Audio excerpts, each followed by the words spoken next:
வேதங்கள் யாவும் ஈசனை போற்றுதே. எழிற்கோலங்கள் காட்டியாடும் நாதனை பாடுதே.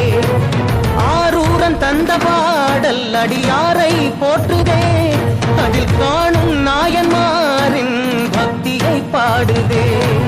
சம்பந்த தேவாரம் கேட்டு சாம்பல் பெண்ணானதே. அப்பர்தம் தாண்டகம் கேட்டு நாகம் உயிர் தந்ததே. அடநாடென்ன காடென்ன குலமென்ன பிரிவென்ன எல்லோரும் அடியார்களே.